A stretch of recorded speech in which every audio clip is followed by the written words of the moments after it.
Welcome back to Concorde Week on Podcasting on a Plane. This is the week where each day we're sitting down with retired Concorde Captain John Hutchinson. Now, last time John told us all about how he went from birth in India to joining the Royal Air Force, flying corporate in Europe in the 60s, to getting hired at BOAC and eventually flying the 707, the VC-10, the 747, and ultimately being selected to fly Concorde. If you haven't listened to it, go back and listen to the last episode. Each episode this week is going to go in chronological order, so make sure that you've listened to the previous one before you get to the next. Today, John tells us what it was like to train on Concorde, and as you might imagine, it wasn't like other airplanes to learn. But first, John recounts his harrowing escape from a burning 707 fuselage at Heathrow, and how a well-trained cabin crew was the not-so-secret ingredient to their successful escape. Plus, he throws in some fun editorial about how the incident was covered in the media at the time. If you have feedback for me or for John, head on over to podcastingonaplane.com/contact and let us know what's on your mind. And I'm proud to finally announce that after a bit of difficulty, I now have the email address brandon@podcastingonaplane.com, so you can just shoot me an email straight up anytime you want. As before, I know the audio quality is going to be a little wonky, but what John has to say is so good that I didn't want to miss the opportunity to get these interviews to you all. So, without further ado, let's welcome back Concorde Captain John Hutchinson. The Whiskey Echo incident. Yeah, that was an interesting exercise. It was a spring day. It was April 1968. It was a beautiful, beautiful spring day. Glorious weather. 8/8 sunshine. We were very fortunate. The flight was only going from Heathrow, London Heathrow, to Zurich. Because in those days, the way BOAC did its flights out to Australia was to go to a European destination first, and the European destinations were Zurich, Frankfurt, or Rome, and you'd then go to somewhere like Tehran, and then you'd go to Delhi, and then you'd go to Singapore, and then you'd go to Perth, and then you'd go to Sydney. It was that sort of thing. You were going up and down all the time on your way out to Australia. We were scheduled just to do this first sector of this flight out to Australia, London to Zurich. So the consequence of this was that we didn't have much fuel on board. I mean, the flight to Zurich's about an hour and a half, something like that, an hour and 3/4. So we'd probably got about 3.5 hours fuel on board this 707. So it was a very light aircraft. We had about 126 passengers, I think it was, 6 cabin crew, and a very full flight deck. We had a captain, a senior first officer, a flight engineer, a route check captain, and me, the junior chap on board, sitting at the navigator's station on that flight. And really all I can tell you about it is that everything it was quite normal. We taxied out, we got our takeoff clearance, we got airborne, and about 20 seconds after we got airborne, there was this enormous bang and a lurch. And the captain called for a severe engine failure drill. I absolutely know in my own mind, I never saw a fire warning, and I never heard a fire bell ringing on the flight deck. As we were going, I wasn't doing this at all because I was sitting right at the back of the flight deck, but as the other crew members, first officer and flight engineer, were going through the severe engine failure drill, the route check captain, who's sitting in the jump seat immediately behind the operating captain, peered sort of down the back of the left wing out of the side window on the flight deck and said something like, "Oh, bloody hell." I think the language was slightly more colourful than that, but "oh, bloody hell" will do. The wing is on fire. And that was the first I knew that we actually had a fire on board the aeroplane. So we're in this turn to the left, having taken off on runway 28 left in a westerly direction. We're now in a left turn, having had this enormous bang and a lurch and a thump, and I now know that we've got an aircraft on fire. And the captain immediately orders a fire drill to be carried out. So the poor old senior first officer now has to go from a severe engine failure drill into a fire drill. And the captain who was flying the airplane said to the first officer, asked for clearance to return to Heathrow to land back on the runway that we'd taken off from, runway 28 left. At this point, the route check captain said, absolutely not. He said, you've got to get this airplane on the ground as soon as possible.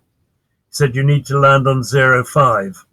Now, in those days, Heathrow had a cross runway, a northeast, southwest facing runway, which is now no longer there. It's now a taxiway. In those days, back in 1968, it was a runway, a short runway. It was only about 6,000 feet long, so it didn't have a great deal of length to it. And the handling captain did not want to land on that short runway. The 707 wasn't a particularly easy aeroplane to land, and he absolutely did not want to land on a short runway with a wing on fire. And the route check captain, more or less in the end, said, look, I'm not asking you to land on 05. He said, I'm telling you to, because that wing is going to burn through, and if it burns through, we shall be crashing into the middle of London somewhere if you sort of try and do a circuit to land back on the runway we took off from. So rather reluctantly, the handling captain said, gave in to this pressure that was being put on him and agreed that he would land on 05. This meant that the senior first officer and the flight engineer had to go through a whole lot of checks. They had to complete the fire drill. They had to carry out a top of descent check, a field approach check, a landing check. I mean, they were working like one-armed paper hangers.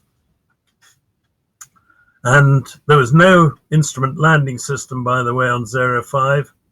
So the captain who was flying it had to visually judge his approach and landing.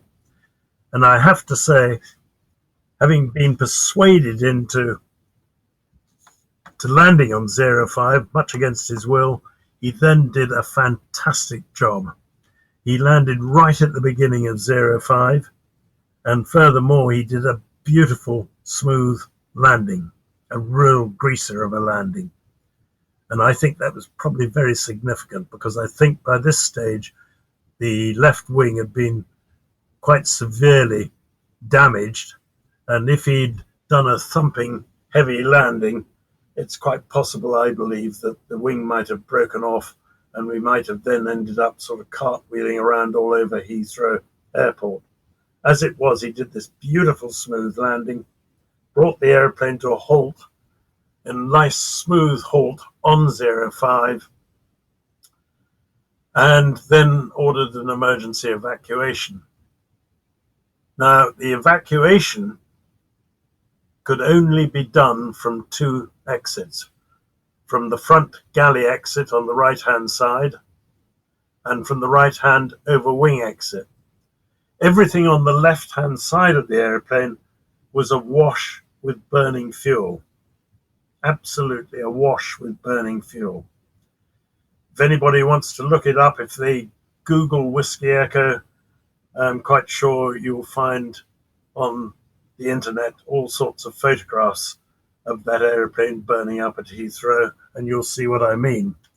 It was so it was not possible to use any of the exits on the left-hand side, nor was it possible to use the right-hand rear exit either, because what had happened was, during the short period of our flight, I think the total flight time was about 3.5 minutes, The flames from the burning wing had been impacting on the tail fin, and it had sort of superheated the metal, if you like.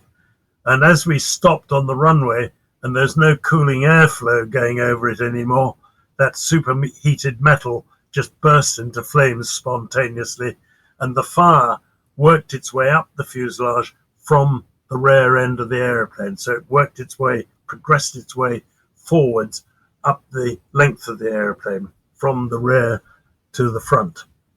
So that's the way the fire progressed. Now, the cabin crew were absolutely outstanding.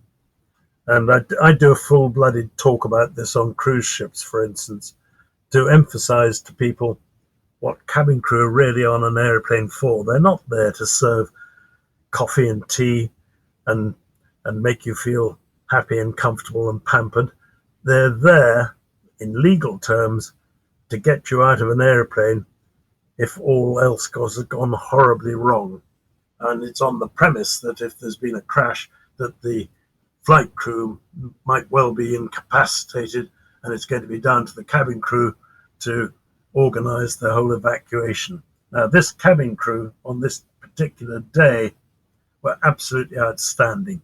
And I think the passengers were almost more frightened of the cabin crew than they were of the smoke and the flames and the explosions that would take place from time to time. A tire would explode or a fuel tank would explode and the airplane would lurch one way or the other.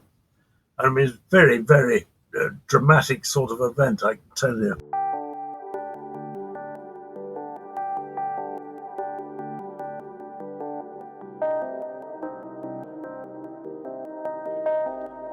Well, Whiskey Echo, when it came to the emergency evacuation, really did come down to the cabin crew and the role of the cabin crew. And the cabin crew we had on that flight, on that day, were absolutely fantastic. Bear in mind, once we'd stopped on runway 05, the fire was progressing up from the tail of the airplane, working its way up the fuselage towards the front end. And it was quite dramatic. You know, there was black smoke coming up the fuselage, dense black smoke. There was fire and flames. And every now and then there'd be an explosion and the airplane would sort of lurch one way or another as a tire exploded or a fuel tank blew up. And it had all the potential for creating panic amongst the 126 passengers who were on board. I think those passengers were more frightened of the cabin crew than they were of all the dynamic happenings that were going on around them. And I will never, ever forget watching these passengers disembarking from the forward galley slide on the right-hand side of the airplane, just standing there in a meek, calm, orderly line, waiting for their turn to go down the slide. It was just amazing. I didn't have to do a thing. About 100 or so of the passengers went down that front galley slide. The other 20 or so passengers went out over the right-hand over wing exit and then jumped off the wing onto the concrete below. And most of those ended up with broken legs or broken ankles. But, you know, they were alive. I eventually got off the airplane. Actually, by pure happenstance, I was the last person off the airplane. I found myself up there in the front forward galley area with the captain, just the two of us, nobody else around, and we're shouting and yelling and saying, is there anybody left? And we couldn't see more than about 3 or 4 inches in front of us. I mean, it was black smoke you could have picked up in handfuls and thrown overboard. I mean, it really was. It was a physical entity, that smoke. Quite amazing. And we did the best we could in terms of ensuring that there was nobody else there. And the captain said, look, he said, we'll go back onto the flight deck and we'll go down using the escape ropes from the flight deck window. So he went through first into the flight deck. I followed, shut the door behind me to stop the smoke coming up onto the flight deck. And he went down the slide, down the rope, and I followed him. And you're supposed to go down these ropes, of course, sort of hand over hand. Well, I had hot, sweaty hands, and I slid down this rope with sort of smoke pouring out of my fingers. There's no way I was going to be going down hand over hand, and that was the only injury I had, was severe sort of rope burns on my fingers. Anyway, at this stage, we were taken away, the 5 flight crew members. I didn't see anything of the cabin crew. They were taken away separately from us, and we were taken off to the medical center. And it was then that we found out that sadly 4 passengers and a stewardess who was at the back of the airplane, the rear galley stewardess, Barbara Harrison, had died. And the other thing we learned when we were in the British Airways Medical, or BOAC Medical Center, was that one of our engines had fallen off. We lost our number 2 engine, and it had fallen off into a gravel pit about a few miles southwest of Heathrow.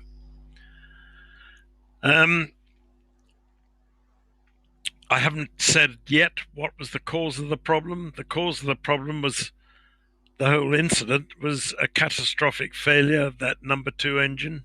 It had literally blown up. The compressor had blown apart. Bits of metal had penetrated the wing and ruptured fuel tanks. Fuel had poured out onto the engine, and that's what had caused the wing to catch fire. And the heat of the fire had burned through the pylons that connected that number 2 engine to the wing, and the wing, the engine, as I had just said, fell off and landed in the gravel pit. And there are always bits of black humor in these things. There was a newspaper headline the following day saying that the brilliant captain had ejected or jettisoned his flaming engine into a gravel pit. It makes me laugh sometimes when you read these things in the media. Like there's a sort of ejection handle for an engine you've decided you don't like any longer. Oh yeah, I think I'll just dump that engine. And the idea that we could furthermore aim that engine to land in a gravel pit as opposed to landing in the middle of some built-up area is just so utterly laughable. It's so preposterous. But there we are. That's what the media does sometimes. Anyway, that's really sort of a thumbnail sketch of what happened in Whiskey Echo. It was quite an experience. It's not one I'd want to go through again. And the main point I would make and emphasize is that if you've got a well-trained cabin crew on board an airplane when things go horribly wrong, your chances of surviving that experience are greatly, greatly enhanced. They really are.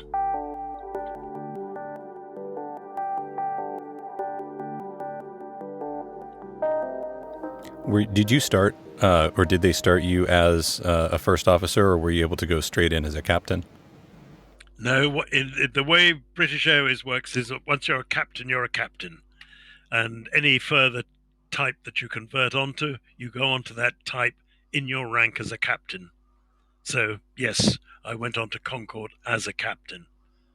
And remember, I'd only been a captain on VC-10s for 15 months at this stage. So it was a pretty short time scale, really, when you think about it. The first thing I'd say about the training on Concorde is that you really had to be very, very determined that it was Concorde you wanted to get onto, because the course was unrelenting. It was extremely hard work, and I'm not over exaggerating when I say that it really was. I have never done a course like it before or since. It was 6 months, and remember, everybody who's going onto that aeroplane was already a very, very experienced pilot, whether they were captains, whether they were first officers, or indeed a very experienced flight engineer. They were all extremely experienced airmen. And here they were doing a 6-month course.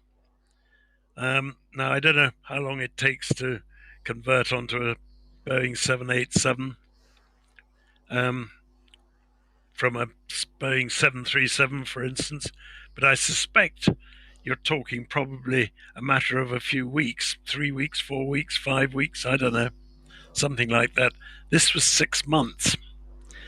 Now, the ground school itself lasted about 8 weeks, and you had 5 days in class every week with an examination at the end of the week on your week's work, and you had to get over 90% in all categories of the ground school work that you'd done.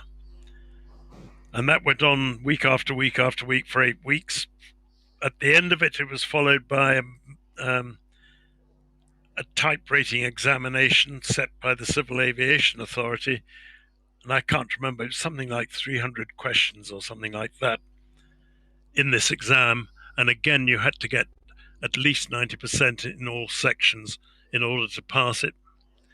Having done that ground school, you then went off and flew the flight simulator, and it was something like 85 hours of time in the flight simulator. And during that time in the flight simulator, you explored every aspect of the Concorde operation, absolutely everything. The one thing that British Airways was absolutely determined about was that they were not going to have an accident with Concorde, because they knew that if ever there was an accident, bearing in mind what a political airplane Concorde was, it could spell the end of the project. So they put the most enormous emphasis into the quality of the training.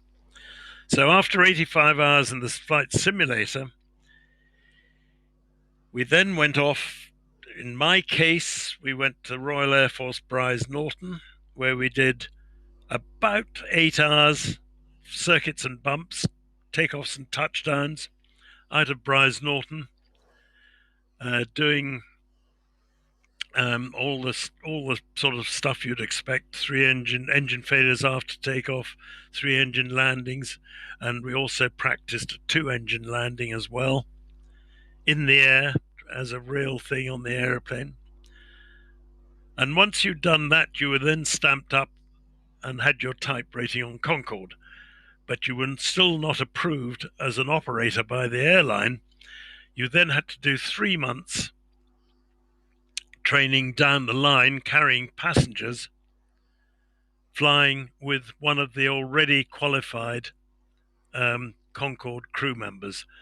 They had what were called a nucleus group of captains and co-pilots and flight engineers who'd been posted to British Aerospace, the manufacturer, before the aeroplane ever entered service, and they'd done their training with people like Brian Trubshaw and John Cochrane, and they became the nucleus group of people who'd already been trained by the manufacturer, who then became the people who would train the subsequent pilots who came onto the airplane in the airline. So that was 3 months, as I say, of flying down the route with another captain who'd already been trained by the manufacturer. And at the end of that 3 months flying down the route, you were finally stamped up and validated as a Concorde captain in British Airways. So that's just a sketch about the training involved. It was a very intense and very tough training course. There's no question about that.